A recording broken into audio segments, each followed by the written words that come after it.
Pemirsa, pada episode kali ini kami akan menghadirkan ke hadapan Anda sosok perempuan parlemen. Beliau adalah seorang akademisi, aktif dalam berorganisasi, kemudian selalu lantang dalam menyuarakan kepentingan masyarakat.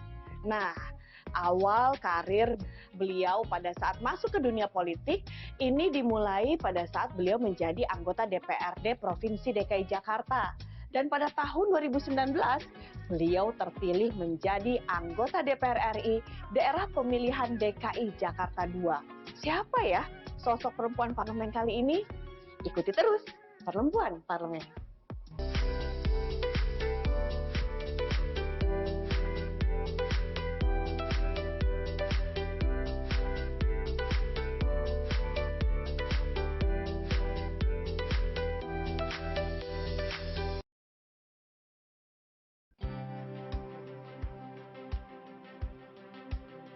Assalamualaikum. Ibu, apa kabar? Mbak Yus? Sehat-sehat Nice Ibu. to meet you. Nice to meet you Alhamdulillah. too. Aku boleh duduk? Boleh dong, masa Terima- kita berdiri. Kita tambah tinggi loh. Aduh, kayaknya serius banget deh baca bukunya. Baca Iya nih buku lagi apa baca sih? buku tentang rumus produktivitas keluarga. Aduh, berat nih kayaknya pembahasannya. Ini pemirsa ya, bertemu dengan salah satu perempuan parlemen yang bernama Ibu Kurniasi Mufidayati. Nah, baru sekarang setelah 3 kali janjian. Ya, kita udah 3 kali janjian, bener kan Ibu ya? Udah 3 kali.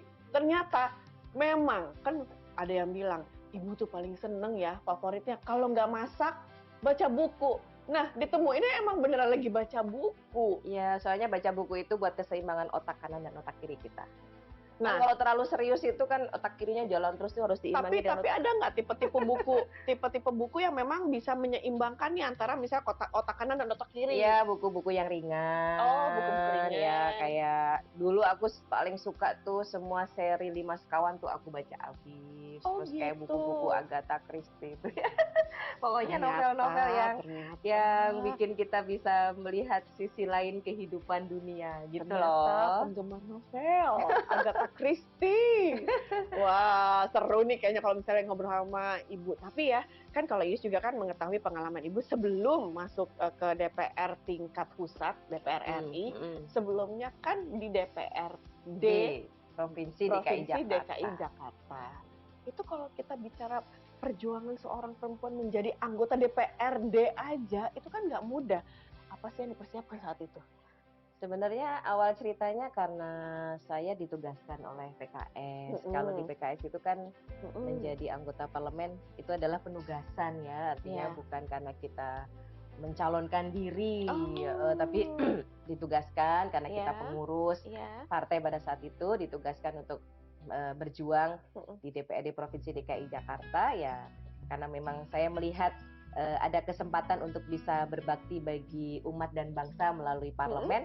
Ya udah kita coba aja dan kita berusaha semaksimal mungkin, semaksimal mungkin. Tapi nih kalau misalnya nih kita flashback, bagaimana tuh jalannya sehingga Ibu tuh bisa jadi anggota DPRD sehingga masuk lagi sampai anggota DPR RI sekarang? Kok bisa? Kok lewat mana? Kayaknya itu memang jalan dari Allah tuh yang pertama gitu ya. Tapi pasti aktif di organisasi deh. Ya, memang dari sejak kuliah kita kan aktivis. Ya nggak aktivis banget sih ya. Dulu waktu kuliah di Semarang ya masuk di beberapa organisasi. Terus saya juga di Pelajar Islam Indonesia. Terus juga di kalau ada kegiatan-kegiatan bahkan sampai kegiatan internasional juga kita ikut gitu ya. Kayak misalnya International Muslim Women Union tuh kita ikut ya. Dulu pernah ada kegiatan di besar tuh di GCC ya, itu juga kita ikut jadi panitianya. Pokoknya kalau ada keramaian untuk kemaslahatan nimbrung aja. Nah, waktu itu aktif dari usia berapa? Aktif di dunia organisasi dari usia berapa? Dari sejak usia SMP. Dari SMP? Pasti jadi leader mulu ya? Enggak kan juga ya pemirsa? Enggak. Pasti jadi leader terus. Pokoknya yang penting terus jadi ikut ketua. Kegiatan. Kayak Gitu. intinya nggak betah nganggur dah gitu aja deh. Tapi pasti Ibu jadi pemimpin terus deh. Misalnya Amin. SMP, oh jadi misalnya ketua OSIS, oh ketua ekskul ini, oh ini di kuliah pasti jadi ketua ini, bener nggak? Ya dulu pokoknya ada bener nggak? lomba-lomba ya gitu sih kayaknya. Tuh kan, Ada lomba-lomba pokoknya ikut. padahal nggak bisa, pokoknya pede aja gitu. Oh, tuh. Dan didorong sama orang tua ya, mama papa itu selalu ngedorong untuk beraktivitas, berorganisasi. Tuh. Pokoknya nggak usah mikirin menang kalah, pokoknya ikut aja gitu, karena itu katanya akan melatih kepercayaan diri. Terus udah gitu ibu sampai saat ini juga terus sekolah sampai jadi dokter. Udah capek udah ngendro. Jadi bahwa udah sekolah, udah gitu semua kompetisi diikuti dari kecil, makanya beliau sampai di titik ini. Saya melihat sosok yang kuat banget. Saya melihat tuh perempuan parlemen kuat. Ini sebelah kiri saya, pemirsa. Tapi coba, boleh nggak dikasih tahu tips kepada perempuan Indonesia? Sebenarnya banyak banget perempuan-perempuan juga mau masuk ke dunia politik. Apa pesannya? Apa yang bisa ibu kasih trigger Yang untuk semua perempuan? apa ya, niat kali ya, niatnya tuh niatnya memang kita berkhidmat gitu ya, bukan untuk mencari sesuatu yang berlebih-lebihan dari itu gitu ya. Jadi ya berkhidmat itu ya udah kita jalanin dengan alami aja, namanya juga berkhidmat kan kepada masyarakat, kepada bangsa dan umat gitu. Ya, Kalau niatnya sesuatu yang agak muluk-muluk ya kayaknya bakalan stres kalau nggak tercapai. Udah niat, terus kita harus easy going. Terbukti pemirsa, ibu sebelah kiri saya itu nggak ada kerutan. Karena easy going, jadinya awet muda terus. Amin, ya Allah. Asik-asik aja makanya. Amin. Nah, ibu sebelum kita bicaranya lebih dalam, boleh dong Is diajak-ajak dong muter lantai 3 nih, udah lama nggak kesini. Oke. Ya kita pindah Di sana ada sudut yang sangat menyenangkan. Ayo, Pokoknya mau keren lihat. banget. Yuk. Ayo, ya kita ke sana ya pemirsa ya. Ikutin kita ya. Nah, yuk.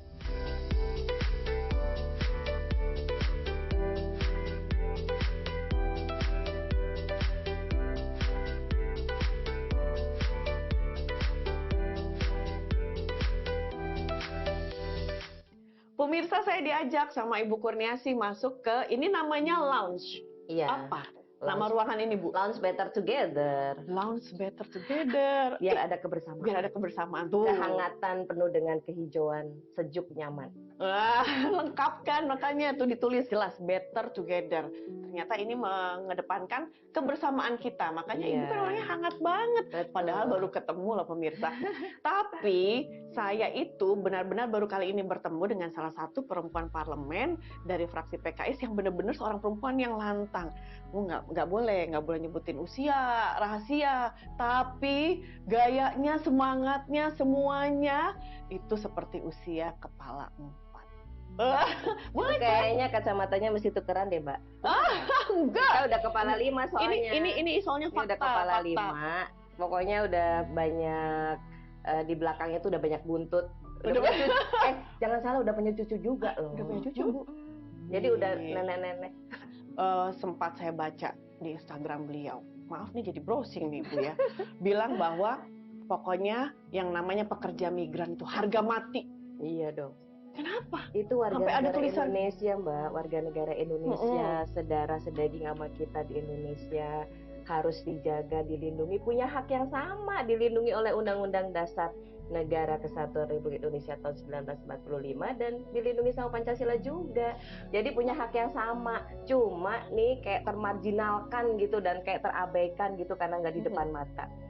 Ya, Bu, gitu deh, tapi kan kasusnya kayaknya kayak nggak habis-habis. Ya, never ending story kayaknya ya. Iya. Karena mungkin kita mesti ada kesungguhan yang totalitas ya di dalam mengimplementasikan Undang-Undang Perlindungan Pekerja Migran Indonesia. Iya. Sebenarnya pemerintah udah punya tuh undang-undangnya, udah bagus tuh isinya, keren banget ya. Cuma memang kadang-kadang ada gap antara regulasi dengan implementasi. Nah, itu yang mesti kita berkolaborasi bersama-sama seluruh komponen bangsa. Yuk kita lindungin deh pekerja migran Indonesia, kasihan loh. Sebenarnya teman-teman itu nggak mau banget loh kerja di sana kalau mereka cerita ya. Hah? Sebenarnya? Iya, sebenarnya. karena kalau di Indonesia tuh ataupun di daerahnya ada pekerjaan, ngapain jauh-jauh ke sana? Tapi ninggalin keluarga, ninggalin laki, ninggalin bini, ninggalin anak.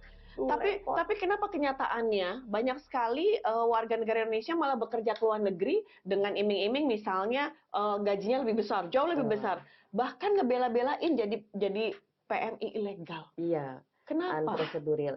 Ya karena di sini belum bisa menampung ya keinginan dari teman-teman pekerja migran. Pertama, lapangan pekerjaan kita masih sangat terbatas. Pengangguran kita hari ini masih di atas 5 juta ya. Kemudian lapangan pekerjaan baru pasca pandemi juga masih Ya, tumbuhnya masih agak flat ya, belum terlalu jump out gitu. Padahal kita nih sebentar lagi mau menghadapi selain urusan PMI nih, bonus demografi Bonus itu demografi. yang harus bener-bener tuh harus dipikirin tuh ya.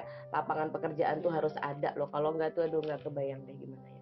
Nah, kalau buat teman-teman PMI itu, Mbak, sebenarnya mereka itu sangat pengen banget kerjanya tuh di Indonesia. Tapi bisa mendapatkan gaji nggak harus yang mahal-mahal banget sih kalau ceritanya ya. Cuma pakai paling nggak itu bisa mencukupi buat pemenuhan kebutuhan hidup. Jadi harus ikuti prosedur yang memang benar yang sudah ada aturannya dari pemerintah. Karena kalau misalnya nanti ada apa-apa di negeri orang lain, nah Ibu Kurniasi kan juga harus memikirkan lebih detail nih bagaimana cara bantunya, dan itu nggak mudah. Nggak mudah, prosesnya juga butuh panjang pemirsa. Nah tapi nanti ngobrol lagi yang lain, kita harus jeda terlebih dahulu. Jangan kemana-mana ya, tetap di Perempuan Parlemen. Ibu, kita minum dulu boleh ya? Boleh dong.